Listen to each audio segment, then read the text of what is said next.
Assalamualaikum warahmatullahi wabarakatuh. Selamat malam teman-teman. Jumpa lagi dengan saya, Duya Santoso, dalam Sharing Menulis.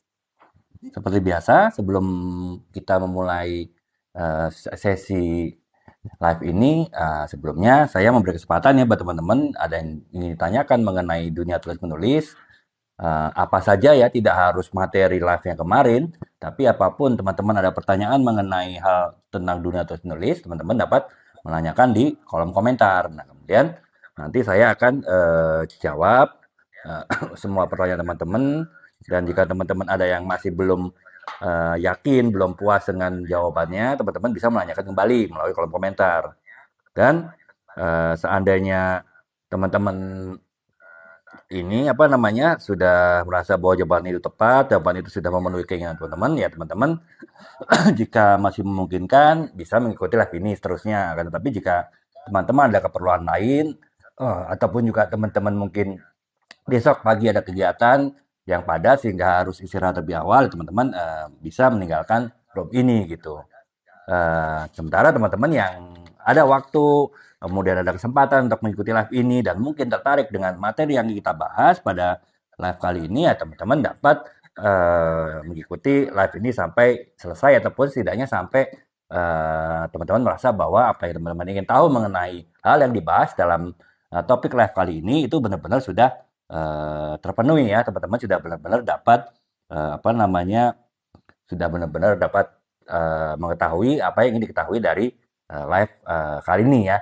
Kali ini kita akan membahas ini teman-teman live. Kalau kemarin kita membahas mengenai ini kan bagaimana novel anak-anak lah, jadi lebih kepada novel.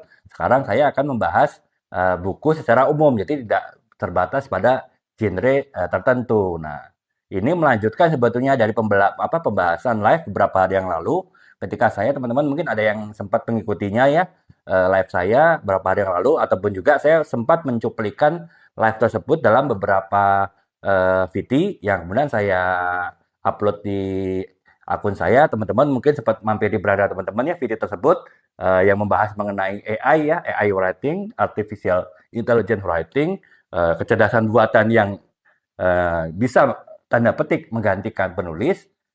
Itu kita bahas sempat ini ya, tempat dua sesi live ya teman-temannya. Kemudian saya buat sekitar 4 sampai 5 VT potongan dari cuplikan dari live-live tersebut yang membahas mengenai apa yang kita bahas pada live tersebut secara pendek, tapi ringkasannya secara singkat ya. Nah, di situ teman-teman mungkin bisa mempelajari hal-hal mengenai bagaimana masa depan mengenai dunia tulis menulis. Dan masa depan tulis menulis yang kita bahas pada live yang lalu adalah mengenai AI ya, AI writing, atau sebuah mesin, sebuah komputer yang saat ini belum bisa menulis, paling hanya bisa menulis artikel pendek ataupun beberapa artikel, dan lebih sebagai membantu penulis.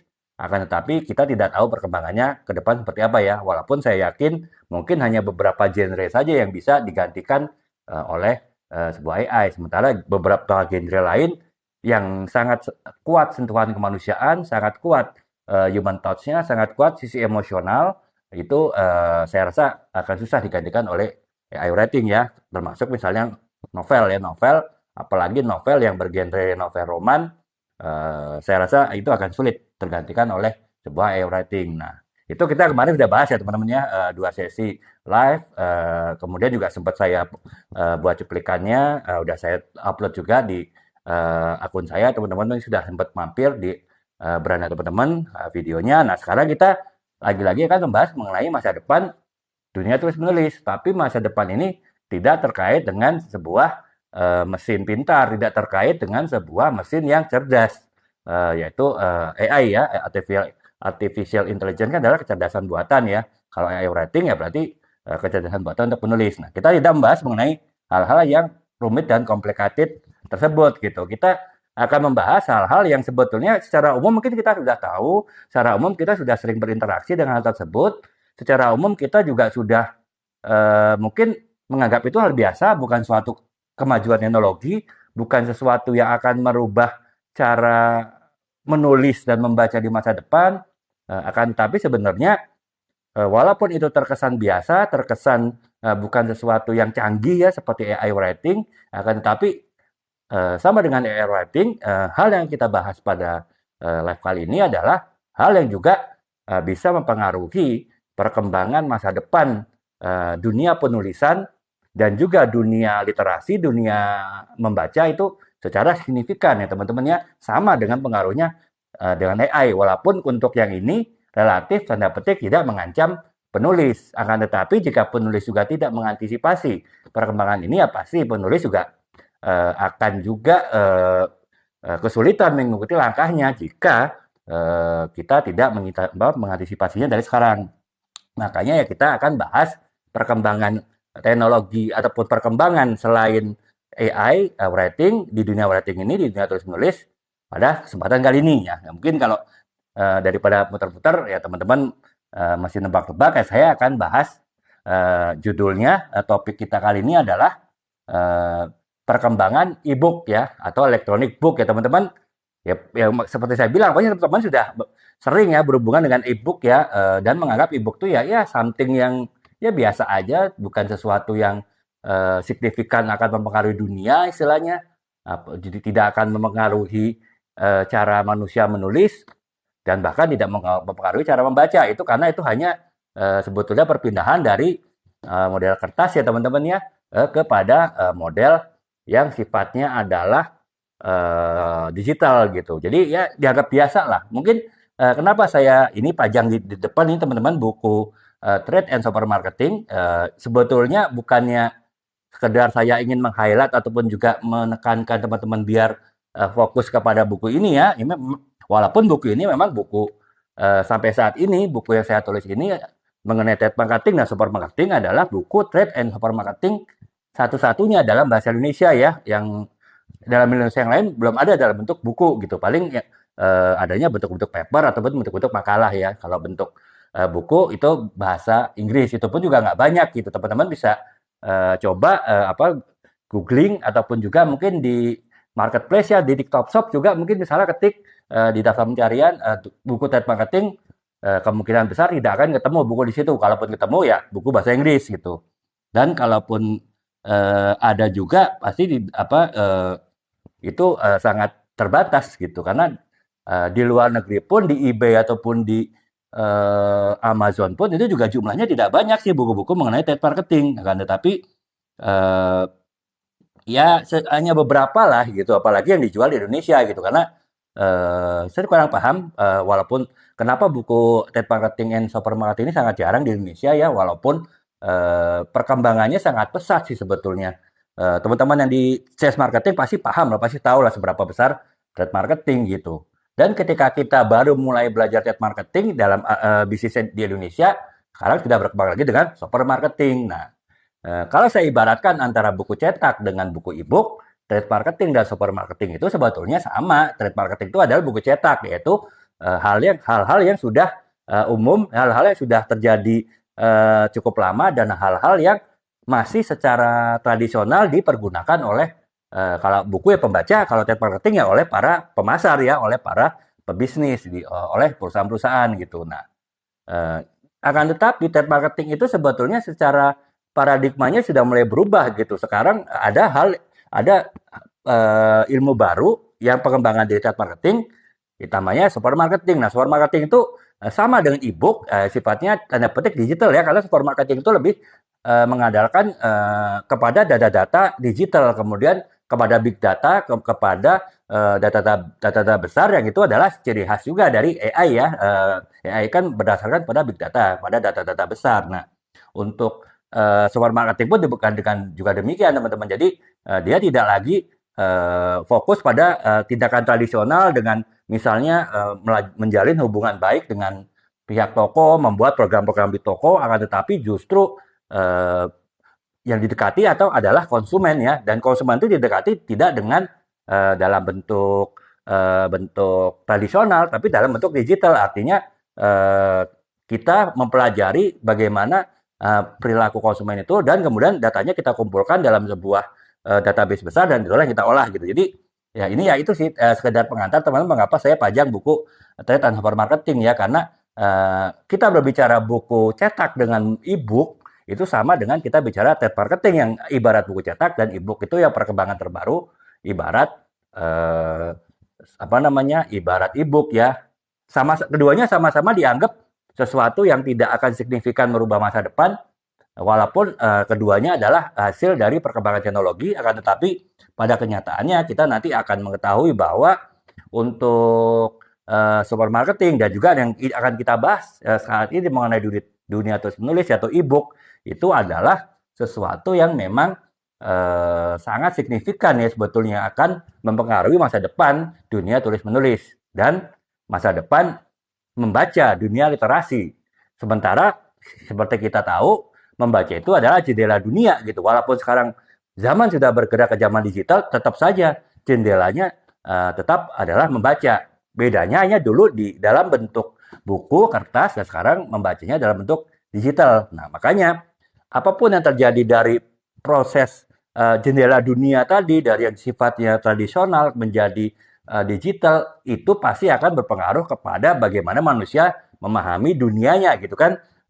Dan bagaimana manusia memahami dunianya itulah berarti bagaimana manusia menjalankan perannya yang ditugaskan oleh Sang Maha Pencipta di dunia ini, itulah ditentukan oleh bagaimana manusia memanfaatkan jendela dunia tadi, memanfaatkan bahan bacaan tadi, yang dulu melalui buku, nantinya ke depannya akan tergantikan oleh e-book. Nah, jika masyarakat tidak siap untuk beralih ke e-book, mungkin akan kesulitan untuk memandang keluar, untuk memandang dunia secara luas karena gagal untuk mengadaptasi jendela baru yang elektronis ya yang sekarang bernama e-book gitu. Nah, kurang lebih seperti itu teman-teman ya. Kenapa walaupun masalah e-book itu sebetulnya kita anggap masalah sepele, masalah kecil, tapi dalam pembahasan kali ini saya kan bahas bahwa ini adalah masalah yang sangat signifikan sebetulnya.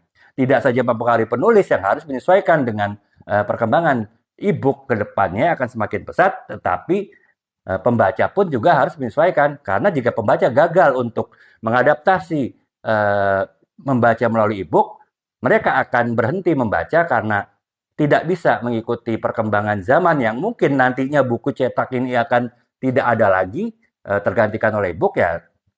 Otomatis jendela dunia kita, otomatis wawasan kita juga akan terganggu karena kita tidak bisa menyesuaikan dengan perkembangan e-book gitu. Jadi kurang lebih seperti itu teman-teman ya. Gambaran bahwa e-book ini adalah sebetulnya adalah yang sekarang kita lihat sekarang e-book hanya sekedar e-book. Mungkin kita sempat baca e-book itu hanya sekedar puncak gunung es, akan tetapi di dalam air, di dalam laut itu ada masalah-masalah yang besar terkait dengan adanya e-book, dan jika kita tidak bisa mengantisipasi format e-book ini tentu akan menjadi masalah besar bagi kita sebagai umat manusia dalam memahami dunianya melalui jendela dunia yang mulai bergeser dari jendela dunia yang bernama buku menjadi jendela dunia yang nantinya akan menjadi disebut kita e-book ya. Jadi itu sih teman-teman kurang lebih. Nah sekarang kita akan mulai pembahasan yang pertama ya, 1 jam ke depan, 1/4 atau mungkin 1 jam kita akan membahas mengenai hal terkait dengan ya mungkin judul kontroversialnya buku cetak vs versus e-book gitu ya, tapi ya walaupun mungkin tidak se ekstrim itu gitu. Nah, yang pertama adalah kita akan membahas mengenai prediksi-prediksi mengenai perkembangan buku cetak dan juga perkembangan e-book itu menurut beberapa pengamatan para ahli yang memprediksi akan terjadi hal-hal seperti ini gitu. Nah, prediksi yang pertama adalah akan terjadi penurunan penjualan.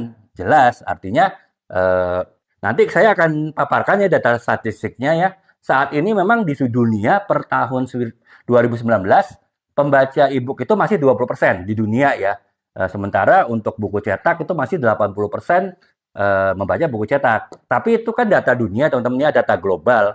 Kalau dilihat negara per negara mungkin bisa jadi lebih ekstrim lagi. Di Indonesia mungkin lebih kecil. Buku e-book mungkin baru 10% gitu. Tapi mungkin di Amerika, di Jepang tidak 20% seperti data global, tapi mungkin bisa 40% misalnya itu adalah pembaca e-book gitu. Apalagi di Jepang ya, di Jepang itu kan membaca itu sudah bagian dari budaya gitu. Mereka selalu membaca di mana-mana, bahkan dalam perjalanan pulang pergi kantor ataupun sekolah, di dalam kereta ini ya Subway, mereka pasti sebagian besar membaca buku gitu, dan dengan membaca buku dalam bentuk e-book tentu akan lebih memudahkan mereka, tidak harus membawa buku-buku yang tebal ya. Apalagi ya walaupun tidak separah KRL kita ya, kayak apa, yang ya begitulah teman-teman tahu lah ya, kayak ikan pindang gitu. Tapi tetap saja kereta subway di Jepang itu kan tetap padat kan, sehingga membaca buku dalam artian buku cetak ya tetap membutuhkan keterampilan tersendiri ya.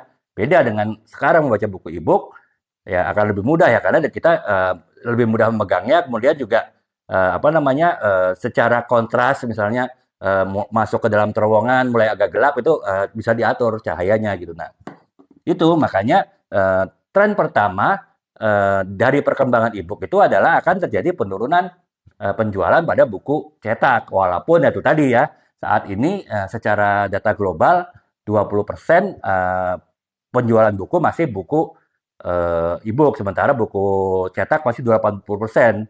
Nah, kedepannya tentu akan komposisinya lebih berkembang lagi ya. Ini data dari statistika ya. Nanti saya akan ada bagian mengenai data-data statistik mengenai perkembangan buku cetak dan e-book ya. Nah, sekarang kita melihat kepada prediksi yang kedua ya. Prediksi yang pertama adalah penurunan penjualan untuk buku cetak gitu ya. Kemudian yang kedua adalah perubahan dalam penerbitan gitu. Nah, kedepannya tetap buku cetak ini diprediksikan akan dicetak, akan tetapi hanya terbatas. Artinya untuk buku-buku special edition, buku-buku sifatnya seni, buku-buku yang sifatnya apa namanya unik, itu akan dicetak tetap dalam sebuah buku cetak. Akan tetapi di luar itu, entah berapa tahun lagi, semuanya tidak akan dicetak dalam bentuk buku, akan tetapi dalam bentuk e-book. Nah, tentunya itu akan nanti berapa waktu lamanya para ahli tidak bisa memperkirakan, karena apa? Itu tergantung kesiapan masyarakat ya terhadap penggunaan e-book gitu, dan setiap masyarakat kan beda ya. Contohnya Indonesia lah ya. Seperti saya sampaikan beberapa hari yang lalu, Indonesia itu kan juara 2 tuh untuk literasi ya, untuk minat pembaca. Tapi juara 2 dari bawah ya teman-teman ya. Jadi dari 62 negara yang di riset, Indonesia peringkat 61, setara dengan negara-negara Afrika gitu. Nah, untuk membaca buku cetak aja serendah itu gitu literasinya.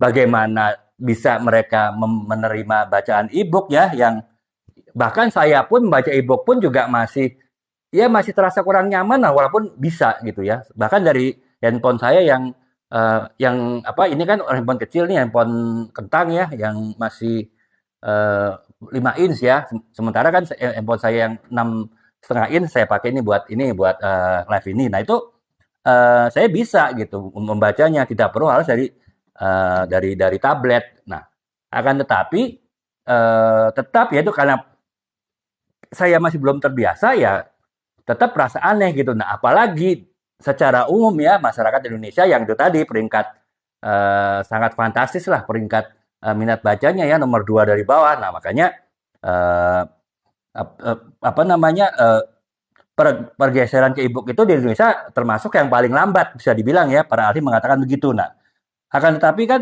ini ya makanya kalau tadi kita mengatakan bahwa perkembangan ke depan buku cetak itu hanya untuk buku-buku special edition, ya di Indonesia juga pasti akan sampai, hanya kalau misalnya di negara lain mungkin 20 tahun, kita mungkin 40 tahun, 50 tahun lagi baru buku cetak itu hanya dipergunakan untuk buku-buku special edition gitu. Nah, itu perkembangan yang kedua ya teman-teman ya. Kemudian perkembangan yang ketiga adalah bisa jadi nanti akan adanya teknologi augmented reality ya. Jadi apa namanya, seolah-olah kita membaca buku, teman-teman tahu ya AR ya, VR AR ya. Jadi ya seperti kalau sekarang kan sering dipakai untuk game ya. Jadi teman-teman main game, apa namanya, seolah-olah teman-teman itu apa namanya berada di dalam suatu game itu, karena teman-teman pakai kacamata khusus yang di situ ya kita taruh handphone kita di situ, dan game kita bermain itu seolah-olah kita berada di dalam suasana game itu gitu.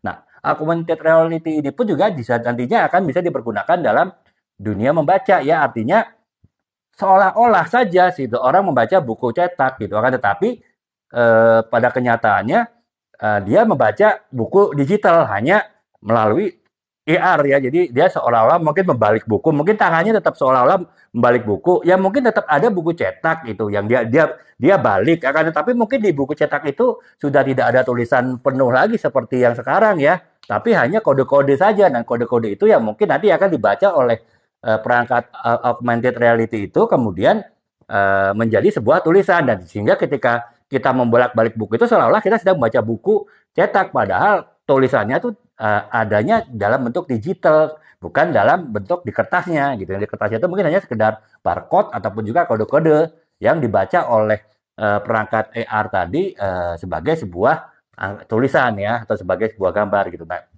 itu yang ketiga ya, perkembangan teknologi augmented reality yang akan dipergunakan menjadi sebuah buku hibrid lah gitu. Artinya kita bacanya tetap dalam format digital, akan tetapi kita tetap membalik-balik kertas yang sehingga kita seolah-olah membaca buku cetak, padahal di dalam kertas itu tidak ada apa-apa, hanya sekedar barcode ataupun juga mungkin kode-kode yang nantinya dibaca oleh AR tadi sebagai sebuah tulisan gitu. Itu yang ketiga. Yang keempat adalah perpustakaan digital ya. Jadi eh, kemungkinan nanti yang akan berkembang adalah perpustakaan digital. Jadi nanti ada data riset bahwa hampir sebagian besar perpustakaan di Amerika itu sekarang sudah ada format digitalnya gitu. Kalau Indonesia kan saya pikir ini satu dua lah ya, mungkin baru perpustakaan nasional dan perpustakaan Jakarta aja gitu yang ada perpustakaannya ada dalam format digital. Sebenarnya perpustakaan lain mungkin masih ya format buku lah gitu ya. Nah, nantinya ke depan perpustakaan digital itu akan mendominasi gitu. Dan bahkan buku cetak pun juga nanti hanya bisa ditemui di perpustakaan. Sementara di user, di pemakai sudah tidak lagi memakai buku cetak dan lebih kepada e-book gitu. Kalau mau buku cetak ya harus ke perpustakaan. Walaupun di perpustakaan tersebut juga menyediakan perpustakaan digital gitu. Nah, jadi itu sih kurang lebih teman-teman ya. Kalau secara global, secara dunia itu ada 4 perkembangan yang terkait dengan e-book ke depannya. Yang pertama adalah akan terjadi penurunan penjualan buku cetak secara drastis. Nah, itu yang pertama. Kemudian yang kedua adalah perubahan dalam penerbitan. Artinya ke depannya buku cetak nanti hanya dicetak untuk buku-buku yang edisi khusus. Sementara buku-buku reguler ya akan mengandalkan kepada e-book. Yang ketiga adalah akan adanya teknologi augmented reality ya. Jadi ya seperti kalau kita bermain game dengan kacamata khusus seolah-olah kita berada dalam suasana game tersebut. Nah, sama dengan memakai kacamata augmented reality, kita mungkin bisa saja membalik-balik kertas, akan tetapi sebetulnya yang kita baca itu adalah tulisan digital gitu. Jadi mungkin di dalam buku-buku yang dalam kertas yang kita bolak-balik itu hanya ada kode-kode yang nanti dibaca oleh perangkat augmented reality sebagai sebuah tulisan gitu. Nah, bisa jadi berkembang seperti itu. Itu adalah mungkin proses transformasi ya, proses adaptasi sebelum manusia full bergerak ke e-book ya. Jadi bisa seperti itu nanti perkembangannya. Itu yang ketiga. Yang keempat adalah adanya perpustakaan digital. Sekarang sudah mulai ya, walaupun mungkin di negara berkembang seperti Indonesia masih sangat sedikit perpustakaan digital, akan tetapi di negara-negara maju sekarang sudah cukup banyak perpustakaannya yang selain ada buku cetak juga ada buku-buku digital ya, buku-buku e-book gitu. Nah itu sih teman-teman kurang lebih para ahli memperkirakan 4 hal yang kedepannya bisa mempengaruhi dunia membaca ya dan dunia tulis menulis terkait dengan semakin berkembangnya e-book gitu. Nah sekarang kita bergerak ke Indonesia gitu ya. Dampak di Indonesia bagaimana sih? Tadi saya cerita ya bahwa kedepannya e-book itu akan semakin meluas gitu. Bahkan sekarang sudah makin meluas. Nanti saya sampaikan setelah ini data-data statistik terkait dengan penggunaan e-book dibanding dengan buku cetak ya. Nah sekarang kita dulu bicara Indonesia. Nah, Indonesia menurut para pengamat itu termasuk yang ya termasuk lambat lah, atau mungkin bisa termasuk paling lambat mengadaptasi e-book ya. Karena apa? Nah karena saya bilang tadi secara peringkat pun minat membaca Indonesia tuh sangat hebat ya, nomor 2 gitu. Dari bawah gitu kan.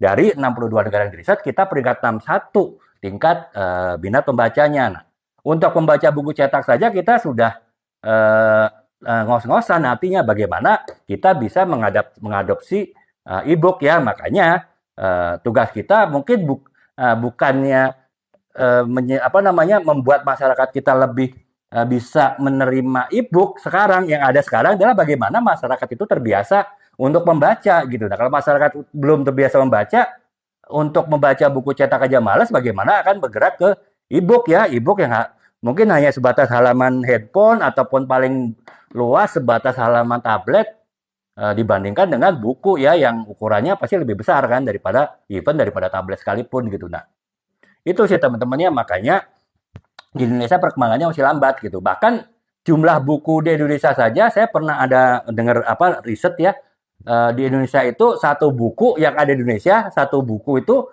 dibaca oleh 10 orang. Artinya apa? Jadi kalau penduduk Indonesia kurang lebih sekarang 280 juta, seluruh buku yang ada di Indonesia, buku apapun ya, termasuk buku-buku bocil-bocil sampai buku-buku ilmiahnya para profesor itu hanya ada sekitar 29-28 juta eksemplar ya. Itu semua buku yang ada di Indonesia yang pernah dicetak di Indonesia dari zaman baheula sampai zaman sekarang gitu. Nah, untuk buku cetakannya kita masih kekurangan apalagi untuk ya itu tadi beralih ke e-book ya makanya kita dianggap sebagai yang nanti paling terlambat lah mengadopsi e-book ya perkembangan e-book walaupun ya tetap kita harus antisipasi karena apa pada saatnya kita tidak bisa menolak perkembangan zaman ya bahwa buku mungkin akan menjadi barang langka ya kita harus terbiasa dengan membaca e-book even mungkin nanti di sekolah pun buku pelajaran ya nanti ya mungkin di kota-kota besar ya mereka sekolah sudah nggak bawa buku mereka mungkin bawanya tablet ya dari situlah mereka belajar gitu. Jadi ya nggak perlu kasihan lagi anak-anak kita kan sekarang kasihan kan ya banyak yang sakit punggung karena harus bawa tas ransel yang besar isinya buku-buku nggak tahu buku apa aja gitu. Anak saya pun juga begitu. Kalau dulu ya kalau besok mungkin hanya bawa tas ransel kecil dan satu tablet saja karena semuanya sudah dalam format digital. Tapi hari lagi itu mungkin masih jauh ya di Indonesia. Mungkin sekolah internasional sudah bisa, tapi ya kita kan bicara secara umum ya di Indonesia ya mungkin termasuk terlambat lah nanti gitu. Nah, sekarang kita bicara data statistik ya teman-temannya seperti yang saya janjikan tadi. Jadi teman-teman juga ada gambaran bahwa prediksi para ahli tadi itu tidak ngawur. Prediksi para ahli tadi itu juga berdasarkan kepada basis data ya. Walaupun data yang saya dapat ini belum data yang paling update ya teman-teman, masih data tahun 2020 lah ya. Belum yang 2023 karena ya terus terang saya belum dapat akses informasinya. Tapi setidaknya dengan data-data 2020 saya pikir sudah bisa memberi gambaran sih bagaimana kurang lebih perkembangan ke depannya untuk sebuah e-book ya. Nah, untuk e-book itu di Amerika ya, kita selalu menggunakan data Amerika karena Indonesia ya teman-teman paham lah ya. Data riset itu adalah sesuatu yang sangat mahal gitu ya, sangat jarang terjadi ada data riset di Indonesia ya kecuali sekarang nih mau tahun-tahun politik ya mungkin banyak data riset mengenai politik ya, tapi kalau hal-hal yang kurang seksi, hal-hal yang kurang menarik seperti dunia perbukuan, ya bisa dibilang sangat sedikit lah. Makanya saya akan menampilkan lebih ke data-data terkait dengan perbandingan antara buku cetak dan buku buku e-book itu di Amerika. Indonesia ya teman-teman bisa bisa lebih kurangin lagi ya seperti saya bilang tadi Indonesia akan paling terlambat mengadopsi buku e-book. Nah makanya kalau kita tahu data Amerika aja seperti ini ya kita bisa bayangin ya Indonesia pasti akan lebih jauh ke belakang lagi gitu kan. Nah ini data pertama mengenai data statistik untuk e-book. Tahun 2019 di Amerika itu jumlah e-book ada sekitar dalam 335 juta e-book. Itu buku dalam buku ini ya, buku e-book ya. Sementara buku cetak itu 650 juta unit buku. Nah, berarti kita bisa tahu bahwa jumlah e-book yang ada di Amerika sekarang itu sekitar sepertiga dari total seluruh buku yang ada di Amerika. Sementara 2/3 masih masih buku cetak. Yaitu sudah hebat sekali teman-teman ya. Sepertiga dari total buku itu adalah buku buku e-book. Bayangkan di Indonesia gitu dari 20. Tadi Amerika ada berapa total tuh? Berarti 335 tambah 650 ada 1 miliar buku untuk penduduknya 300-an juta ya. 350 juta mungkin. Kita penduduk 290 juta, bukunya hanya tadi 28 juta gitu. Jadi ya dari jumlah buku aja kita sudah bisa membayangkan gitu. Apalagi itu tadi pasti komposisinya jauh lebih kecil. Buku e-book mungkin kalau di Amerika sepertiga, di sini mungkin sepersepuluh aja belum tentu ada gitu ya di Indonesia ya. Karena saya tidak pernah dengar ada namanya launching buku e-book gitu. Pasti launching buku di toko buku, kemudian penulisnya bicara macam-macam mengenai bukunya, dan setelah itu pembaca ngantri minta ditandatangan bukunya. Masih seperti itu format apa namanya, format penerbitan buku, apa format peluncuran buku ya. Masih belum, berarti ya memang belum ada buku yang secara spesial khusus diterbitkan dalam bentuk e-book gitu, ataupun setidaknya ada dual format ya, ada terbit dalam bentuk buku cetak dan buku e-book sekaligus gitu. Nah, itu sih di Amerika sepertiga ya, masih e-book dibanding total seluruh buku. Di Indonesia ya mungkin sepersepuluh dari itu kali, mungkin 10%, 5% aja belum tentu ada, belum tentu gitu ya, jumlah e-book dibanding buku total gitu. Kemudian data statistik yang kedua adalah 2018 di Amerika 90% perpustakaan sudah mempunyai koleksi buku digital. 2018 ya, kita 2023. Setahu saya baru perpustakaan nasional dan perpustakaan daerah Jakarta. Ya mungkin tempat lain ada, tapi ya saya pikir ya nggak banyak gitu. Jadi nggak mungkin sampai 90% dari total perpustakaan itu sudah ada buku e-book. Ya karena apa? Pertama mungkin dari sisi jenis buku e-book pun belum banyak ya di Indonesia, buku e-book belum banyak. Yang kedua juga teknologinya mungkin lebih ini ya, lebih susah kan, karena perlu perangkat IT gitu. Kemudian perpustakaan e-book kan bisa diakses secara online kan. Nah itu juga butuh akses internet, butuh akses online, juga keamanan data kan, karena buku apa namanya, buku perpustakaan sama kan. Kalau buku perpustakaan kita tidak boleh dimilikin kan, kita hanya bisa minjem. Sama kalau buku buku online pun juga nggak bisa di copy seenaknya oleh peminjem, tapi ya akan diprotek. Jadi buku itu hanya bisa dibaca oleh peminjamnya. Nah itu kan butuh teknologi ya, butuh keamanan cyber yang kuat. Nah itu sebagian besar kita pasti belum mampu lah untuk menangani begitu gitu. Ke SDXN maaf baru baca ini etalase yang mana Kak ya, maksudnya buku yang mana ya? Yang Kakak tanya itu kalau untuk yang buku ini yang di depan ini trade marketing itu di etalase ini Kak, etalase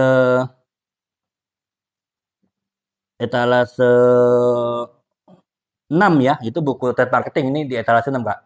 Jadi ini buku ini membahas mengenai trade dan support marketing sih. Kalau Kakak memang di bidangnya sales marketing, ya ini buku tepat sih Kak, karena memang ini satu-satunya buku saat ini dalam bahasa Indonesia mengenai trade marketing ya. Yang lainnya buku bahasa Inggris itu pun hanya sedikit ada di toko buku di Indonesia gitu. Sebagian besar ya kalau mau beli harus di eBay atau di Amazon suka. Mohon maaf ya Kak ya, baru baru baca. Nah, sekarang kita lanjutin ya Kak ya, untuk data statistik yang berikutnya. Di tahun 2020 dari total 100% orang dewasa yang diwawancari di Amerika, 27%-nya menyatakan sudah pernah membaca e-book dalam 12 bulan terakhir. Artinya apa? 27% dari orang Amerika dewasa itu adalah pembaca rutin dari e-book. Artinya mereka sudah benar-benar memahami bahwa e-book itu adalah alternatif pengganti dari buku cetak. Nah itu 27% lumayan ya, seperempat berarti penduduk dari Amerika adalah penduduk yang sudah aware, sudah terbiasa menggunakan e-book gitu. Nah itu data yang ketiga ya, jadi seperempat warga Amerika dewasa sudah menjadi pembaca e-book lah gitu. Kemudian yang keempat adalah preferensi pembaca ya, survei tahun 2020 oleh Statistika itu secara global ya. Ini kalau tadi kan kita bicara Amerika, kalau secara global 75% dari pembaca itu masih prefer membaca buku cetak. Artinya mereka tanda petik masih menolak lah membaca buku e-book. Tapi itu cukup baik teman-teman. Artinya masih ada 25% penduduk dunia yang sudah bisa menerima e-book gitu, sudah bisa baca e-book. Nah, ya lagi-lagi Indonesia pasti lebih kecil dari itu angkanya ya. Saya mungkin termasuk adalah orang yang 20% itu. Artinya saya orang yang bisa sudah bisa membaca e-book ya. Ini konteksnya adalah orang udah bisa baca e-book. Akan tetapi tetap jika ada pilihan antara membaca e-book dengan membaca buku cetak, buku yang sama, Nah, saya pasti akan tetap memilih buku cetak. Nah, itu jadi ya istilahnya untuk yang sudah bisa biasa membaca e-book saja itu pun masih ada preferensi untuk memilih buku cetak gitu. Nah, apalagi mereka yang masih sama sekali tidak tertarik untuk membaca ini gitu, membaca buku e-book ya. Mereka benar-benar maunya buku cetaknya itu ya lebih susah lagi sih gitu. Nah, jadi ya itu sih teman-teman ya. Memang ya itulah prihatin lah ya kalau di Indonesia. Nah, kemudian untuk penerbitan buku eh, memang ya, dari 1,6 juta buku yang terbit setiap tahun di Amerika, 1,3 juta buku, judul buku itu masih menggunakan format kertas, sementara yang 300.000 sudah menggunakan format format e-book ya mungkin sekitar 20% berarti buku yang diterbitkan dengan e-book, sementara yang 80% dengan format cetak. Jadi ya kurang lebih ya pasti ya sekitar seperlima, seperempat lah ya, baik dari sisi jumlah bukunya, dari sisi penerbitannya, dari sisi warga ataupun penduduk yang suka membaca e-book itu sekitar seperempat, seperlima ya. Itu di Amerika ataupun di dunia ya. Di Indonesia ya pasti jauh lebih kecil dari itu sih teman-teman. Nah itu dari sisi penerbitan buku. Kemudian dari harga buku ya. Kalau di Amerika rata-rata harga buku e-book itu sekitar $10 ya. Ya kalau 150.000 lah ya pantas sih ya di Indonesia kan buku sekitar 50-an ribu ya. Umumnya ya 50 sampai 100. Kalau di Amerika 150 ya wajar sih. Ya karena memang di sana biaya hidup lebih tinggi kan. Dan penghargaan terhadap penulis juga tinggi ya. Persentase royalti juga tinggi ya. Kalau di Indonesia mungkin royalti ya hanya 10% dari harga buku royalti itu milik diberikan kepada penulis gitu. Sementara di Amerika mungkin dengan harga buku yang rata-rata $10, 150.000 ya berarti kemungkinan royalti yang diberikan kepada penulisnya tentu lebih besar. Tidak seperti di Indonesia yang 10%, 15%, mungkin bisa lebih tinggi dari itu gitu. Nah, kalau di e-book itu $10, kalau buku cetak itu rata-rata di Amerika $17. Berarti kurang lebih ini ya 70% lebih mahal dari buku e-book gitu. Seharusnya ini nanti jadi salah satu kunci yang menjadikan perkembangan e-book akan lebih pesat lagi gitu. Nah, kemudian untuk berikutnya perilaku buku digital 50% di tahun 2024 ini riset terbaru 50% pembaca e-book itu mengaksesnya dari handphone, dari smartphone.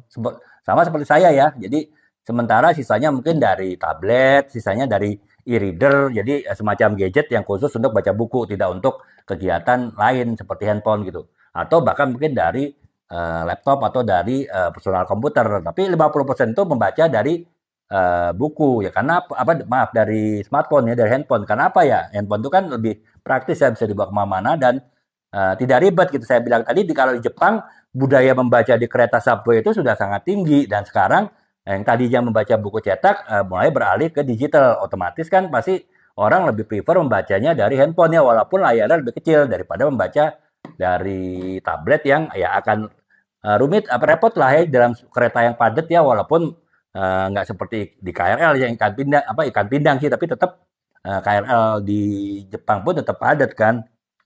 Nah, kemudian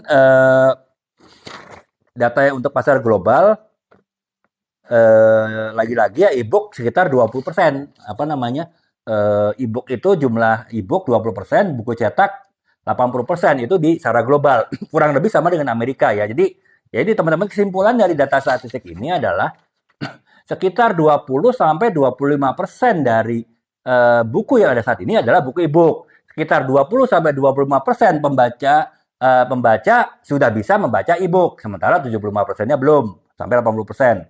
Kemudian 20 sampai 25% buku yang dicetak atau buku yang ada di perpustakaan itu adalah buku digital udah. Nah, jadi sebetulnya sih sudah kalau kalau di kita di Indonesia terasa e-book itu masih sesuatu yang agak aneh ya, bukan aneh sih, sesuatu yang nggak umum lah. Bukan sesuatu yang jadi pilihan ketika kita akan membaca gitu. Tapi kalau melihat data di internasional aja seperempat seperlima buku yang sudah ada itu sudah dalam bentuk e-book, seharusnya sudah menjadi sesuatu yang lebih umum gitu. Tapi di Indonesia, makanya feeling saya pasti jauh di bawah angka itu gitu. Mungkin 5% baru 5% 10% saja buku yang terbit dalam konteks e-book. Sementara sisanya ya masih dalam buku cetak, sehingga e-book adalah masih sesuatu yang aneh ya. Ini contoh aja teman-teman, saya kan juga ada ini ya, selamat bergabung Kak Eki Marzuki ya. Kita sekarang sedang membahas buku cetak versus e-book ya. Nah, sekarang kita membaca minat membaca e-book, teman-teman. Saya punya website ya teman-teman, bisa lihat di profil saya, alamat website saya. Nah, di situ kan saya cantumkan semua buku-buku yang saya tulis ya, sekitar 20-an. Nah, ada beberapa buku-buku itu yang saya berikan akses free e-book saya gitu. Jadi memang saya ada perjanjian dengan penerbitnya, bisa pembaca mengakses secara free e-booknya. Itu pun teman-teman, walaupun buku cetaknya terjual cukup ya lumayan lah, nggak banyak, tapi ya lumayan gitu, ada yang beli gitu. Tapi untuk buku e-booknya itu sangat jarang yang download gitu, padahal itu gratis. Sementara buku cetaknya yang harus beli masih ya, yang beli masih ada, masih lumayan gitu. Sementara buku yang sama dalam bentuk e-book dan itu bisa diunduh gratis di website saya, itu sangat jarang apa namanya unduh kan. Kelihatan teman-temannya ada apa, Google Analytics kan bisa saya lihat nih, ada beberapa unduhan ataupun beberapa download buku yang saya sediakan di website saya gitu. Nah, itu kan berarti menunjukkan bahwa yang gratis aja masih males baca, apalagi yang harus beli gitu untuk buku e-book. Ya tentu akan menjadi PR sih ya untuk kita nanti bisa menerima e-book gitu. Nah, itu sih teman-teman ya. Jadi perkembangan e-book memang masih 1/5, 20% dari penggunaan buku cetak secara internasional. Amerika, di Indonesia ya saya yakin masih di bawah itu. Karena para ahli, para pengamat juga mengatakan bahwa perkembangan e-book di Indonesia itu akan termasuk yang bukan paling lambat, tapi yang termasuk yang lambat lah. Negara lain mungkin nanti sudah mencapai katakanlah 80% penduduk yang membaca e-book, mungkin kita akan telat 10 tahun kemudian, 20 tahun kemudian untuk mencapai tingkat yang sama gitu ya. Karena ya itu tadi ya, ya gitulah, untuk membaca buku cetak saja orang kita masih sedemikian malasnya, apalagi membaca buku yang e-book gitu.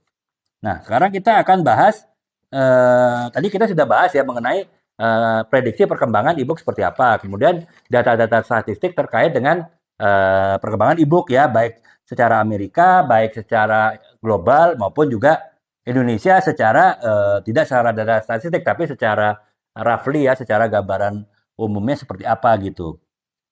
Nah, sekarang kita bahas kendala transformasi e-book. Jadi artinya walaupun di Amerika cenderung sudah lebih bisa menerima tadi dari hasil riset 27% penduduk Amerika dewasa itu sudah terbiasa membaca e-book ya. Berarti kan mereka sudah lebih bisa menerima.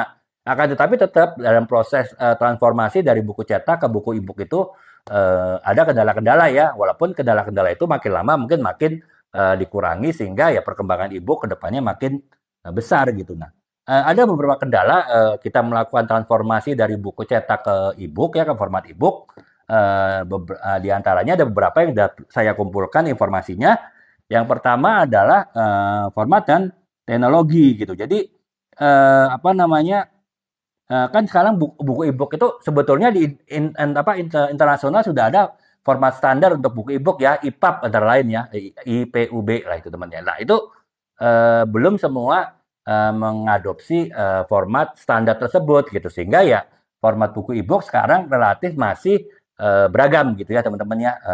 Walaupun mungkin di Amerika secara umum sudah, karena sudah secara komersil sudah cukup tinggi ya, mereka sudah punya standar e-book yang relatif standar gitu. Kemudian ya apa namanya, jadi kan e-book kalau buku baru nggak masalah ya, bisa jadi dari tahap awal mereka sudah membuat buku e-book dalam format e-book. Tapi kan kalau buku-buku yang lama nih, ya katakanlah buku-buku yang terbit 5 tahun sebelumnya dari sekarang, itu kan zaman e-book belum berkembang ya, sehingga harus ditransformasikan, harus ditranslate ke dalam bentuk e-book. Nah itu pasti kan butuh teknologi ya, butuh teknologi. Walaupun Ya, inilah teknologinya mungkin tidak semudah kita istilahnya men-scanning buku satu-satu, kemudian kita jadikan e-book. Itu kan tidak apa ya, tidak formatnya tidak baku. Berarti kan kalau format baku kan format yang ya istilahnya mudah untuk dalam proses pembacaan. Kemudian software-software untuk membaca e-book itu bisa membaca e-book tersebut. Kalau misalnya kita sekedar men-scanning buku kemudian kita jadikan e-book, ya itu sih hanya berarti PDF kan, yaitu ya tentu eh, software-software untuk membaca tidak bisa membaca format itu. Makanya tidak semua apa namanya lembaga itu bisa merubah format dari bentuk e-book menjadi maaf jadi bentuk buku cetak menjadi buku e-book dalam format yang sesuai standar internasional. Nah, itu sumber-sumbernya masih terlalu banyak dan yang terpercaya. Karena apa? Ya dalam proses transformasi tersebut kan ada risiko pembajakan ya teman-teman ya. Ya istilahnya kopinya tiba-tiba keluar dijual bebas gitu dari si pembuat perubah dari buku cetak ke buku e-book itu. Nah, itu kan belum banyak. Jadi itu kendala juga gitu. Kemudian juga dari sisi formatnya juga belum standar ya, masih belum semuanya mengadopsi format EPUB ya. Nah, itu yang pertama apa kendala dalam transportasi ke e-book yang membuat ya perkembangan e-book jadi agak terhambat juga gitu. Kemudian yang kedua adalah yaitu tadi saya bilang mengenai hak cipta dan lisensi ya. Karena ya hak cipta kalau kita bicara buku cetak nggak semua orang bisa bajak buku ya. Minimal dia harus punya buku cetak apa harus punya mesin percetakan. Minimal dia harus punya printer yang cukup bagus kan. Minimal dia harus stok kertas, minimal dia harus stok cover. Jadi relatif nggak semua orang bisa bajak buku lah gitu. Nah kalau sekarang dalam konteksnya buku e-book, buku digital, ya kalau misalnya formatnya itu gampang untuk di-copy ya, kalau sekarang lah PDF lah misalnya. PDF kan tinggal kita copy paste aja udah jadi tuh. Apa namanya kopiannya gitu. Nah, itu masih menjadi satu kendala ya apa mungkin nanti ke depannya akan ada format khusus yang benar-benar itu tidak bisa dibajak gitu. Jadi sama istilahnya nggak bisa di copy paste mungkin bisa tapi hasilnya akan ada yang terpotong, hasilnya akan ada yang hilang gitu ya. Itu sih bisa jadi kan seperti itu, tapi setidaknya kalau saat ini ya itu masih kendala, ada apa kendala pembajakan, kendala hak cipta yang membuat eh, ya mau nggak mau ya kita harus ini ya harus ya terhambat gitu perkembangan e-book. Kemudian yang ketiga adalah teknologi dan infrastruktur yang misalnya akses internet ya kan kita kalau untuk kalau sekarang beli buku ke toko buku kan pasti ya akan harus beli buku gitu apa namanya datang ke toko. Nah kalau sekarang kan beli buku e-book itu bisa melalui online ya pembayaran bisa melalui online. Nah itu kan masih ada kendala teknologi kan artinya nggak semua negara itu punya akses internet bagus. Indonesia pun kota besar mungkin aksesnya bagus, tapi kalau di daerah aksesnya jelek, tentu akan sulit untuk membeli buku secara digital ya. Apalagi di situ ada keamanan data karena kan pasti ada pembayaran secara digital kan, pembayaran digital yang relatif rawan kalau misalnya jaringan internetnya itu adalah jaringan yang jelek gitu. Nah, itu sih teman-teman, makanya kendalanya dari teknologi dan infrastruktur ya.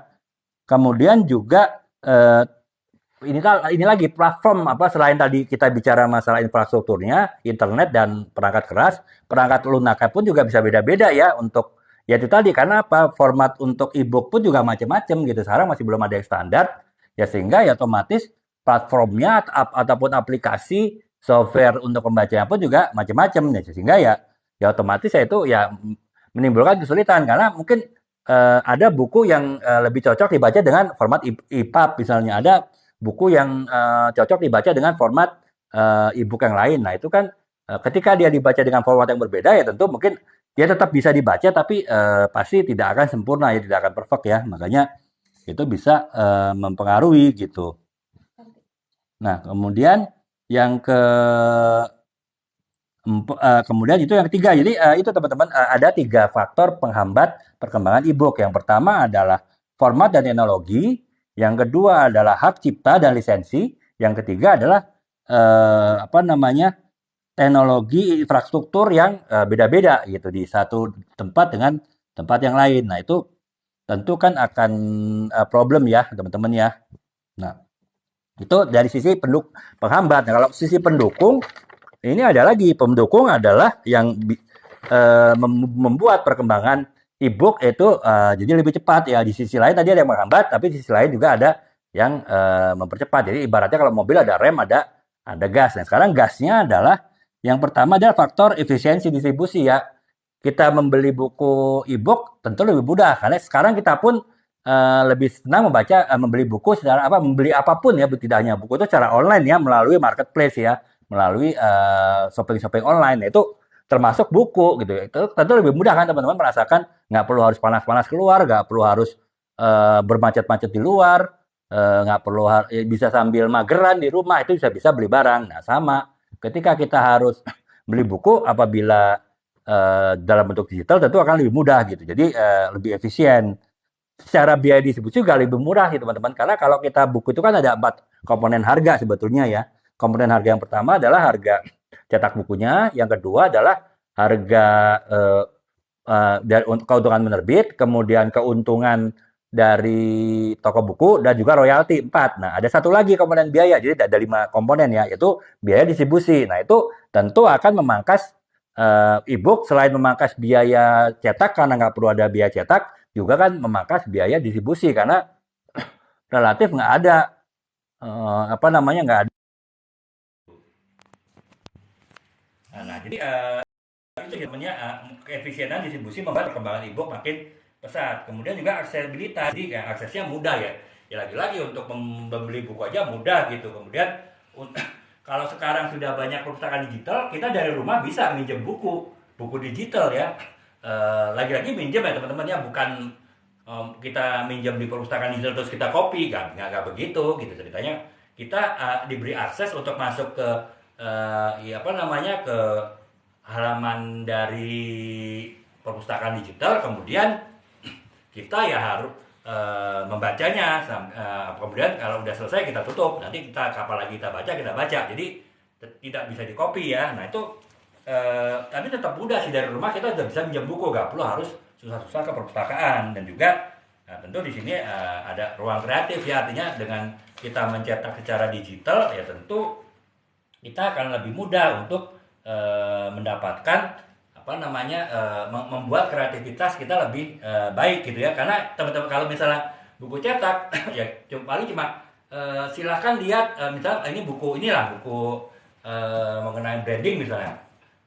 Kalau misalnya mau ada penjelasan mengenai hal yang di luar buku ini, ya paling cuma bisa ditulis ya teman-teman bisa melihat website ini. Tapi kan kalau buku cetak kita cuma bisa lihat baca doang kan, nggak bisa apa-apa gitu. Nah, kalau kita buku e-book langsung ada tuh link ke website yang dituju, sehingga ketika kita mohon untuk kelengkapan penjelasan bisa dibaca di website ini, diklik langsung kita bisa masuk ke website yang lain gitu. Nah itu otomatis kan akan memberikan lebih kemungkinan kreativitas gitu, bisa dibuka dengan website, bisa dihubungkan dengan video. Jadi sebuah e-book itu bisa mengandung unsur video walaupun tidak dalam bentuk e-booknya. Kalau dalam e-booknya kan tentu akan sangat besar ininya kan kapasitasnya. Tapi ada link ketika untuk lebih memahami buku mengenai branding ini, silakan video berikut. Nah, teman-teman kalau e-book kan bisa diklik kan. Nah, diklik itu langsung bisa lihat videonya. Walaupun videonya itu mungkin ada di server ada di server penerbit ataupun juga ada di platform-platform sosial media gitu yang sudah menyediakan video-video. Nah, jadi itu sebenarnya unsur pendukung dari perkembangan e-book, kemudahan distribusi, efisiensi distribusi, kemudian akses yang mudah, dan juga lebih mudah untuk kita membuat ruang-ruang kreatif gitu. Nah itu ini teman-temannya faktor pendukung. Nah, jadi itu ya teman-temannya.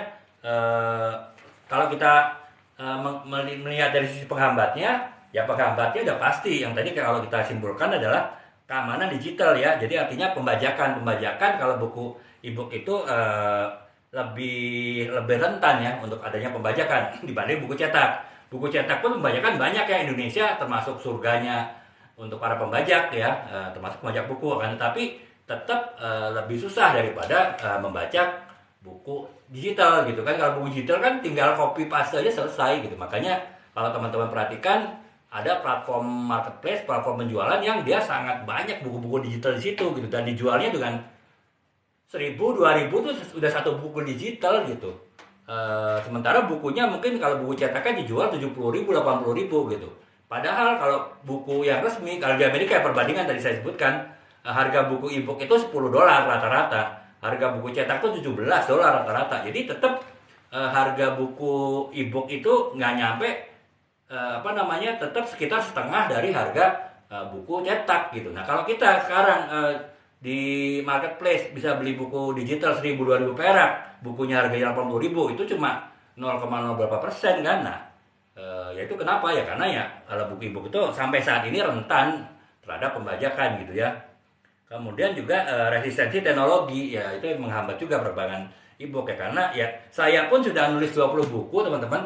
Memang saya sering banyak riset tuh pasti banyak baca e-book ya, baca-baca e-book ataupun baca-baca artikel di internet gitu, karena ya itu akses yang mudah bagi saya gitu. Nah tetap ketika saya baca e-book, tetap perasaan saya masih kurang nyaman gitu dibanding dengan saya baca buku cetak biasa, walaupun sudah bisa ya, itu pun terpaksa tanda petik ya, karena ya keperluan untuk riset menulis buku ya, mau nggak mau ya saya harus baca e-book kalau ada e-booknya, ataupun harus baca artikel internet kalau itu ada artikel internetnya gitu. Nah itu sih kendalanya ya, itu kendala yang umum sih, walaupun di Amerika jadi tadi 27% pria dewasa penduduk dewasa di Amerika itu sudah terbiasa membaca e-book ya. Jumlahnya cukup besar. Di Indonesia mungkin 1-2% aja yang biasa baca e-book gitu kan ya.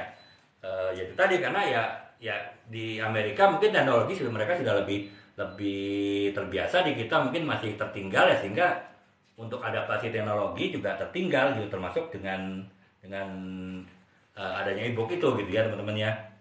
Nah sekarang kita tadi sudah membahas segala aspek mengenai buku cetak versus e-book. Nah sekarang kita akan bahas nih tips-tips untuk penulis itu seperti apa. Ketika kita nanti misalnya sebagian besar buku adalah e-book, dan juga tips-tips bagi pembaca itu juga seperti apa, yaitu ketika kita sudah harus dipaksa tanda petik membaca e-book gitu ya, karena buku cetak sudah akan dikurangi gitu ya. Sama lah dengan kita mungkin gas, dulu waktu kita mau pindah ke gas, minyak tanah dikurangin, jadi pasokannya tersedia minimal gitu ya. Dulu kita mau pindah ke Pertalite ya, premium makin lama makin dikurangin gitu kan ya. Sama nanti mungkin untuk meningkatkan e-book, buku cetak pada saatnya akan dikurangin, sehingga akan sedikit yang dicetak gitu. Nah tips bagi penulis adalah pastikan mengenai hak cipta ya. Jadi artinya ya kita sebagai penulis kan harus melindungi hak cipta kita. Nah, kita harus memastikan bahwa kalau buku kita diterbitkan secara e-book itu bisa lebih aman ya secara hak cipta, walaupun sampai sekarang mungkin masih belum ada solusi yang permanen, solusi yang benar-benar solutif gitu ya, untuk menyelesaikan masalah ini. Tapi setidaknya awareness terhadap masalah hak cipta itu tetap harus lebih diperhatikan bagi penulis yang ingin menulis dalam buku e-book gitu. Kemudian yang kedua adalah pelajari format-format e-book ya teman-teman. Jadi karena sekarang kan format masih belum ada yang standar ya, belum ada satu badan dunia yang menstandarkan format e-book itu seperti apa gitu ya. Walaupun secara umum yang biasa dipakai adalah EPUB ya, itu format untuk format sebuah e-book kan, tapi itu masih banyak yang belum menerapkan itu gitu. Itu ya, jadi penulis ketika ingin menerbitkan sebuah buku e-book ya, dia harus pastikan bahwa dia pasarnya kemana ya. Di pasar itu yakin menggunakan format yang bisa diterima oleh pasar itu. Misalnya pasar itu udah biasa EPUB ya, kita harus menggunakan EPUB. Atau misalnya pasar menggunakan format yang lain ya, kita jangan paksakan format buku kita EPUB, walaupun itu adalah format yang secara umum diterima ya di negara-negara maju gitu. Ya kita sesuaikan lah ya untuk format-format itu gitu. Ya itu tips bagi penulis sih, tips-tips ringan aja gitu. Kemudian tips untuk pembaca ya otomatis harus investasi perangkat ya. Walaupun saya pikir tidak perlu harus investasi khusus, karena sekarang kan e-book bisa dibaca di handphone ya, dan hampir sebagian besar penduduk Indonesia sudah punya handphone, dan sangat banyak yang sudah terkategori smartphone ya. Jadi sebetulnya sudah nggak ada kendala gitu untuk baca e-book. Pun kalau tidak ya e-book kan masih bisa dibaca di PC ya, personal komputer ya. Jumlah personal komputer juga pasti lebih banyak ya, setidaknya sama lah dengan handphone ya. Orang udah biasa sekarang juga personal komputer aja, PC-nya mungkin 2 juta sudah i5 ya, sudah, walaupun i5 generasi lama, tapi kan untuk membaca sebuah e-book aja sih itu sudah oke lah ya, nggak ada problem gitu. Nah, kemudian selain investasi perangkat, kemudian juga ya perhatikan masalah lisensi ya. Jadi ya kalau si penulis itu aware terhadap hak ciptanya untuk tidak dibajak, nah untuk pembeli ya, karena sampai saat ini buku e-book itu masih sangat rawan dibajak ya, kita sedapat mungkin ya tidak membeli buku. Ya kalau kita buku cetak juga selalu nanya buku ori nggak, kalau misalnya beli online ya, ketika kita beli e-book juga kita harus tanya nih ori nggak gitu. Jadi ya ada awareness juga gitu dari pembacanya gitu. Nah, jadi kurang lebih di situ teman-teman ya, pembahasan mengenai e-book semoga bisa membantu teman-teman untuk lebih memahami perkembangan e-book ke depan, dan juga untuk mengantisipasinya gimana. Walaupun lagi-lagi saya nyatakan bahwa untuk Indonesia itu perkembangannya akan sangat lambat ya dibanding negara lain, terutama negara-negara maju atau negara-negara berkembang yang sudah cukup maju gitu. Kita mungkin nanti akan perkembangan e-book kita mungkin mengikuti perkembangan negara-negara yang agak terbelakang ya. Ini bukannya sinis ya, tapi memang ya itu tadi hasil riset menunjukkan bahwa bangsa Indonesia minat bacanya nomor 2 dari bawah gitu kan. Dari 62 negara kita peringkat 61, dan di bagian bawah itu kebanyakan negara-negara Afrika gitu. Jadi ya bukan, saya nggak nyebut ini ya, pokoknya negara belum maju lah ya, bukan underdeveloped lah bahasa Inggrisnya, jadi bukan berarti terbelakang gitu. Nah, yaitu kita pasti akan lambat, tapi tetap kita harus antisipasi teman-teman ya, terutama teman-teman sekarang yang masih generasi milenial lah ya. Kalau generasi saya mungkin istilahnya ya ketika e-book itu sudah menjadi suatu keharusan ya, mungkin ya sudah bukan zaman kami lagi gitu, tapi zaman teman-teman yang generasi milenial, apalagi sekarang masih Gen Z atau bahkan Gen Alpha, ya pasti mereka akan sampai ke titik di mana buku cetak itu sudah tidak diproduksi lagi, dan ataupun diproduksi itu sangat eksklusif hanya untuk edisi khusus, sementara yang ada adalah buku e-book ya. Itu teman-teman tuh harus antisipasi gitu. Nah, kalau secara perkembangan kurang lebih sih ini bukan satu hal yang baku ya teman-teman ya, tapi setidaknya ada beberapa buku yang akan menjadi prioritas untuk dirubah ke e-book ya. Walaupun ini lagi-lagi lebih kepada pendapat ahli sih, pendapat pengamat ya, belum tentu ini menjadi suatu kenyataan, dan di setiap negara pun bisa tentu ya bisa beda-beda juga gitu. Nah, yang pertama adalah buku-buku non-fiksi populer, yaitu akan pertama kali dirubah formatnya menjadi e-book. Kenapa ya? Karena memang buku-buku non-fiksi kan adalah buku-buku informasi ya, buku-buku pengetahuan lah. Kalau saya misalnya buku branding, kemudian buku leadership gitu kan, ini kan buku-buku buku-buku mengenai buku-buku non-fiksi ya. Mungkin itu adalah buku-buku seperti inilah yang antara lain akan menjadi prioritas untuk dirubah menjadi e-book gitu ya. Jadi karena ya informasinya mungkin dianggap penting bagi bagi pembaca ya, sehingga ya buku-buku non-fiksi seperti contohnya Siapin, yang buku-buku branding ini gitu, itu adalah buku-buku yang yang pertama kali akan dirubah menjadi e-book. Yang selain juga kalau buku-buku non-fiksi kan biasanya yang membaca tingkat pendidikannya sudah lebih tinggi ya teman-teman ya. Mungkin ya pendidikannya universitas misalnya kan, jadi ya secara umum lebih bisa menerima lah bisa lebih menerima e-book gitu. Kemudian yang kedua ada buku-buku pendidikan ya. Jadi ya kan apalagi ya, karena pendidikan di level apapun lebih, terutama anak-anak sekarang ya, Gen Alpha, Gen Z itu sudah terbiasa dengan teknologi, sehingga buku-buku pendidikan yang terkait dengan mereka jika dirubah ke dalam bentuk e-book, mereka lebih bisa terima lebih dahulu gitu. Nah, baru yang ketiga itu adalah buku-buku fiksi yang terkenal gitu. Misalnya kalau depannya mungkin buku-buku terkenal Harry Potter ataupun buku-buku terkenal apa namanya, buku-buku yang terkenal dari seperti Lord of the Ring itu kan akan berikutnya, prioritas berikutnya harus dicetak. Karena apa ya, bukunya itu sifatnya massal ya, jadi apa namanya, seluruh dunia itu akan membaca, makanya ya akan dirubah ke email, ke bentuk e-book terlebih dahulu ya, karena agar distribusinya juga lebih cepat gitu. Dan kemudian yang keempat ya buku-buku regional, artinya buku-buku yang mempromosikan budaya dan bahasa daerah gitu. Karena ya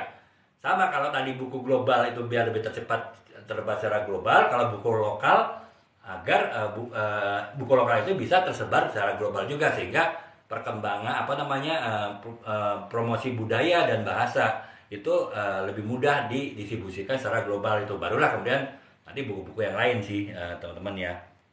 Nah, kurang lebih itu sih teman-temannya pembahasan mengenai e-book. Jadi intinya eh, e-book itu pasti itu ya, teknologi itu adalah suatu keniscayaan ya, artinya kita pasti akan sampai kepada titik kita harus beralih ke e-book. Entah kapan, apakah generasi saya, apakah generasi teman-teman yang lebih muda dari saya akan mencapai saat itu, kita tidak akan tahu, karena para ahli pun juga tidak bisa memprediksi ya. Ya walaupun kalau kita lihat sekarang data di dunia saja 25% ataupun seperempat dari apa namanya, buku-buku yang ada itu sudah menjadi e-book. Walaupun saya yakin itu data itu pasti lebih masuk data-data di negara maju ya. Di Amerika memang sekitar sekitar itulah gitu. Nah, tapi ya pada saatnya mungkin akan lebih banyak lagi buku-buku yang dicetak dalam format e-book gitu. Nah, kemudian itu sudah teman ya. Jadi artinya ya eh, adapun ada kendala segala macam, itu pasti nanti buku e-book itu akan menjadi suatu perkembangan gitu ya. Dan karenanya kita harus siap-siap antisipasi gitu. Nah, semoga apa yang saya sampaikan dalam live kali ini bisa membantu teman-teman, sehingga ya bisa lebih mengantisipasi ke depannya, terutama teman-teman yang generasi muda untuk lebih siap jika kita nanti beralih ke pada e-book ya gitu. Demikian teman-teman ya, dari saya sudah selesai ya untuk pembahasan mengenai e-book ini.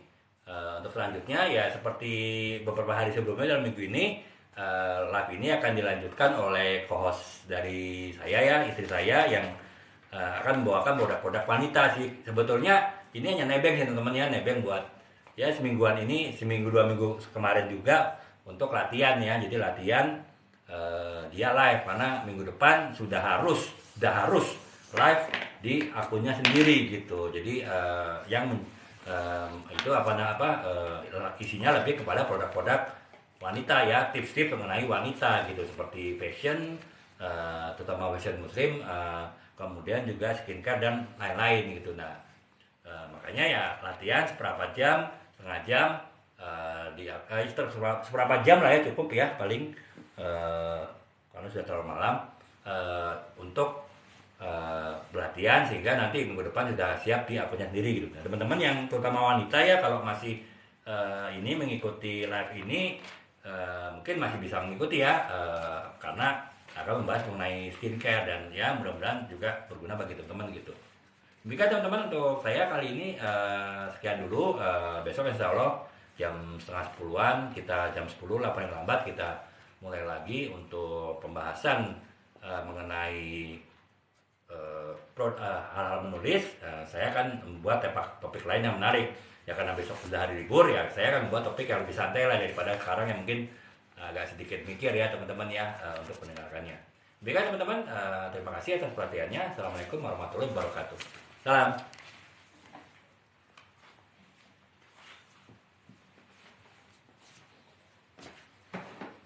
Assalamualaikum teman-teman. Selamat malam. Perkenalkan, saya Titin. Kali ini saya akan membawakan produk skincare yang sedang laris dan viral di TikTok ya teman-teman ya.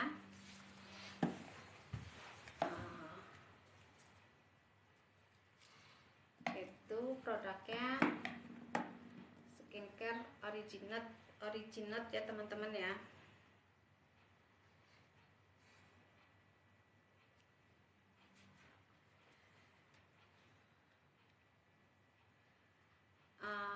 Originate ini produk yang lagi laris di TikTok ya teman-teman ya.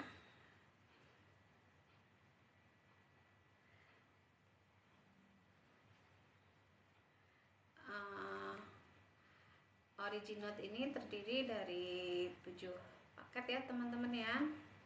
Yang pertama yaitu paket acne kit, yang kedua yaitu paket glowing kit, yang ketiga itu paket barrier kit, yang keempat paket brightening kit, yang kelima paket exfoliating kit, yang ketujuh paket, yang keenam paket aging kit, yang ketujuh paket anti aging kit 2 ya teman-teman ya. Nah, untuk masing-masing paket nanti akan mendapatkan serum dan toner yang berbeda ya teman-teman ya.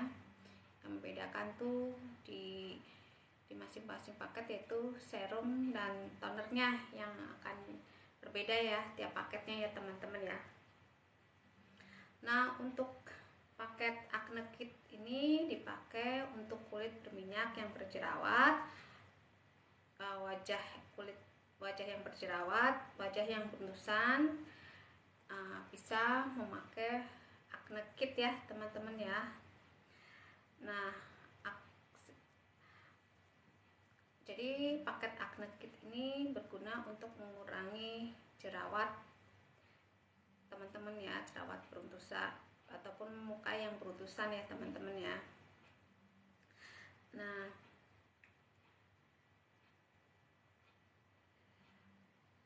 paket acne kit, sedangkan pemakaian acne kit ini untuk pagi hari memakai facial wash, setelah pakai facial wash baru memakai moisturizer. Sedangkan teman-teman yang mempunyai lingkar mata panda bisa memakai eye serum. Nah, eye serum ini adanya di paket yang terdiri dari 6 piece ya teman-teman ya. Setelah memakai eye serum baru kita memakai sunscreen ya teman-teman ya. Setelah memakai sunscreen baru kita memakai make up yang akan kita pakai. Sedangkan untuk toner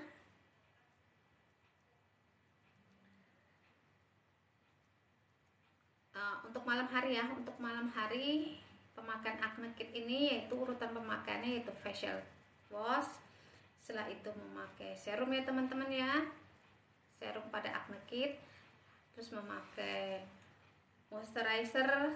Setelah itu untuk khusus lingkar mata panda kita menggunakan eye serum ya teman-teman. Eye serum ini berguna untuk mengurangi lingkar panda ataupun lingkar mata hitam di bawah lingkar mata yang hitam ya teman-teman ya. Sedangkan untuk tonernya sendiri dipakai, toner acne sendiri dipakai pada malam hari ya teman-teman ya, pemakaiannya diselang-seling ya teman-teman ya.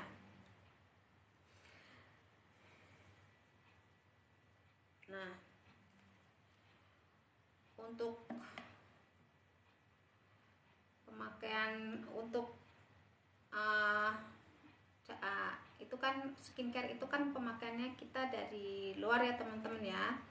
Sedangkan untuk tips untuk perawatan dari dalam yaitu untuk apabila teman-teman mempunyai kulit yang berjerawat ataupun yang beruntusnya banyak, yaitu dengan cara mengurangi makanan gorengan, mengurangi makanan berlemak, mengurangi makanan yang pedas ya teman-teman ya.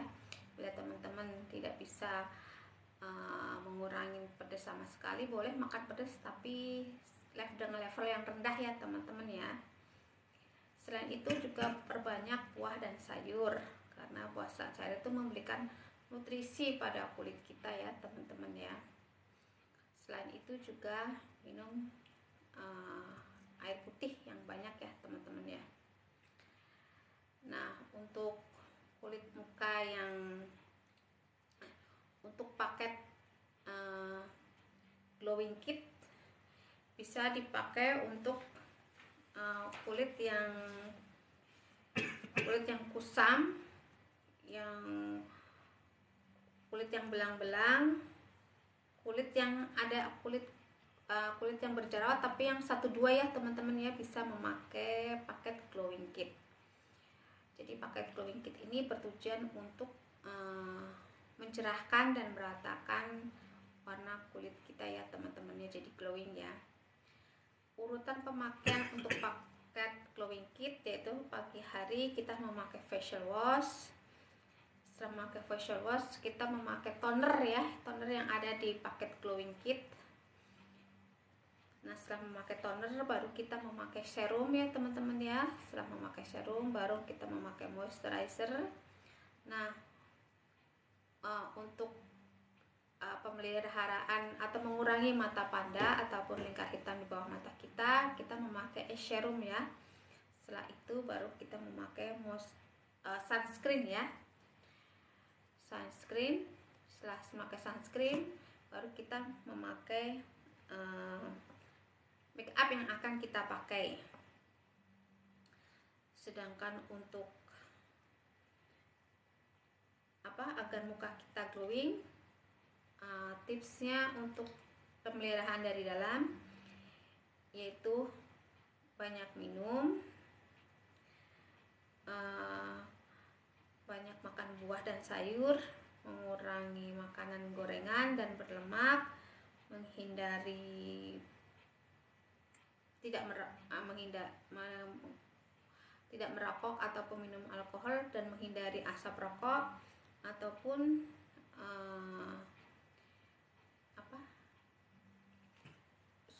udara yang tidak bagus ya teman-teman ya. Selain itu juga paket agar muka kita glowing juga bisa kita juga memakai masker ya teman-teman ya. Nah, untuk pemakaian pada malam hari pada paket glowing kit, yaitu pemakaiannya pertama kita memakai facial wash, setelah itu kita memakai toner, setelah kita memakai toner kita memakai serum, setelah serum baru kita memakai moisturizer. Setelah itu bagi teman-teman yang punya mata panda memakai serum ya teman-teman ya.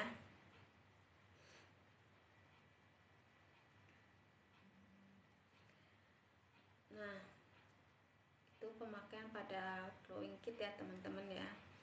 Nah, untuk paket brightening kit dipakai untuk kulit yang bernoda hitam, roda bekas jerawat, ada flek-flek hitam ya teman-teman ya.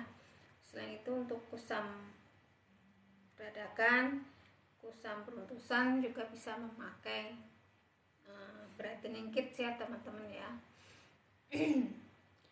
Sedangkan urutan pemakaian untuk brightening kit urutannya yaitu pagi hari memakai facial wash, setelah itu memakai serum yang ada di paket brightening kit, setelah memakai serum memakai moisturizer, setelah itu khusus untuk mata atau mengurangi lingkar mata hitam kita memakai serum ya teman-teman ya. Setelah itu baru kita memakai sunscreen, setelah itu baru kita menggunakan make up yang akan kita pakai. Sedangkan untuk pemakaian malam hari paket brightening kits ini memakai facial wash, setelah memakai facial wash memakai serum, setelah memakai serum baru memakai moisturizer dan memakai serum. Sedangkan toner pada brightening kit dipakai pada malam hari seminggu 2 kali ya teman-teman ya. Sedangkan cara merawat agar kulit kita berkurang noda hitamnya ataupun flek-fleknya yaitu dengan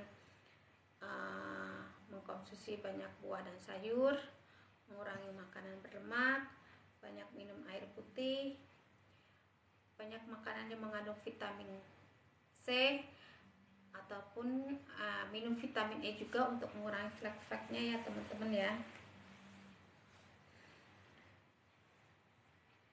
Hindari juga asap rokok ataupun rokok dan minuman beralkohol ya. Selain itu juga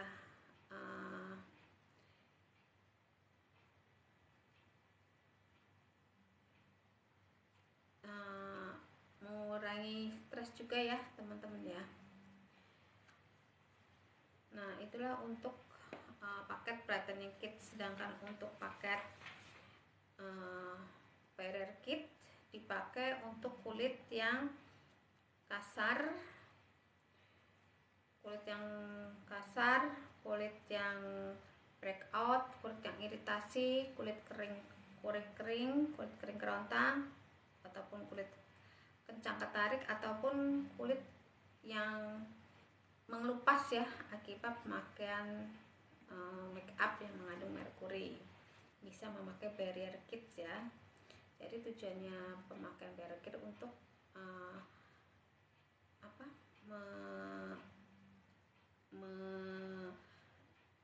mengurangi gejala yang tadi di atas ya teman-teman, yang sudah saya sebutkan tadi ya.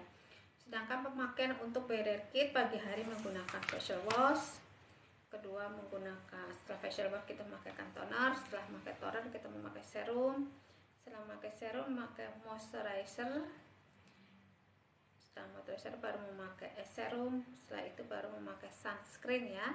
Setelah memakai sunscreen baru kita memakai make up yang akan kita pakai. Sedangkan untuk malam hari paket barrier kit ini menggunakan cara pemakaiannya itu dengan facial wash, setelah itu memakai toner, setelah memakai toner baru memakai serum, setelah memakai serum baru memakai moisturizer dan memakai serum. Sedangkan tips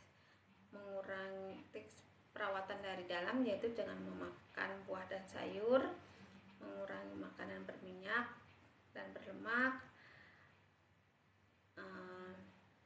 menghindari mencuci dengan pakai air panas ya teman-teman ya, banyak minum air putih. Selain itu juga kita make up yang kita pakai kalau bisa jangan yang ada mengandung wanginya ya teman-teman ya, karena bila make up yang kita pakai mengandung pewangi akan menjadikan kulit kita menjadi iritasi ya, lebih ini ya. Nah untuk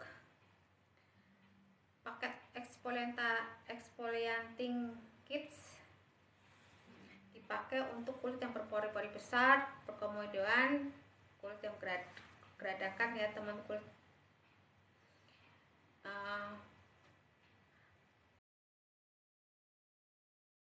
anti-aging kit 2 ini dipakai untuk usia 30 tahun ke atas, dan untuk anti-aging kit 2 ini mendapatkan retinol ya teman-teman ya.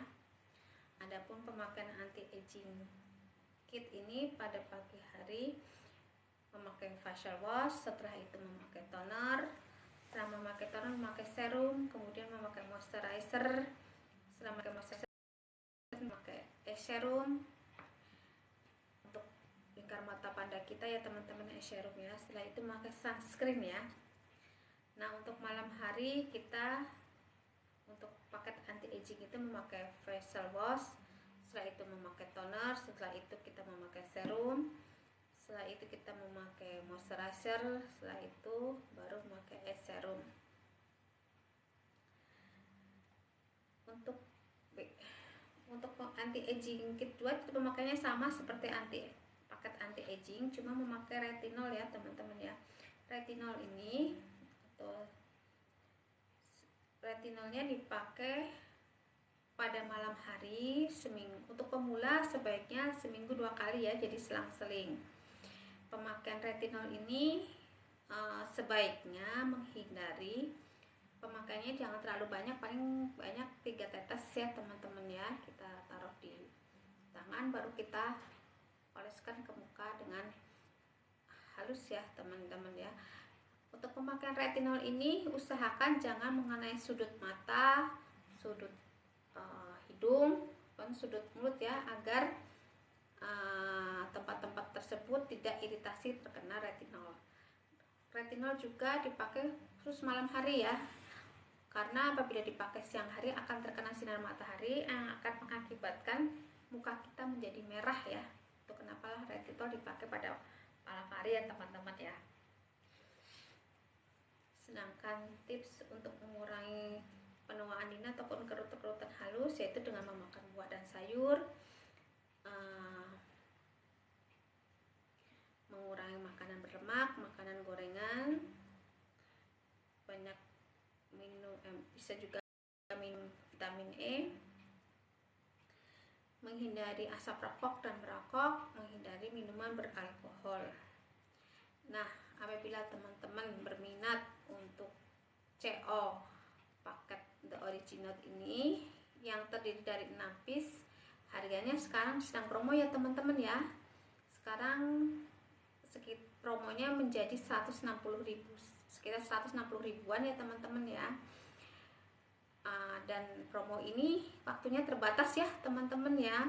Jadi kalau teman-teman berminat langsung CO aja, karena apabila takutnya kalau nanti harganya akan menjadi normal atau sekitar 200-an ya, atau sekitar 190 sekian untuk harga normal yang terdiri dari 6 piece ini ya teman-teman ya. Jadi kalau misalkan teman-teman berminat silahkan CO aja.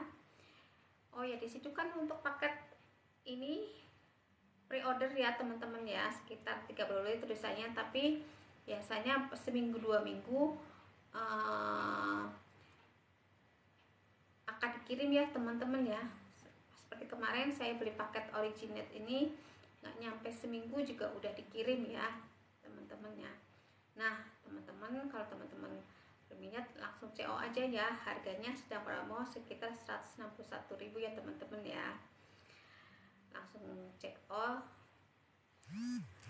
Nah itulah cara pemakaian dan tips untuk merawat kulit kita ya teman-teman ya. Nah sekian dari saya live kali ini. Insya Allah besok saya akan live lagi ya teman-teman ya. Terima kasih teman-teman sudah bergabung. Selamat malam.